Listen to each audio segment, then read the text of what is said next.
Ani pila na katuig, sige pinaabot niya kaiba kung okay na siya ron. Magkita ra daw migo siya kay Caslonon. Na siya na ko dapat nakakaanap po.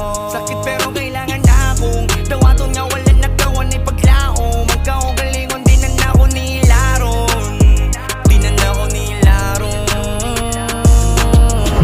Now I pronounce you husband and wife. You may kiss the bride.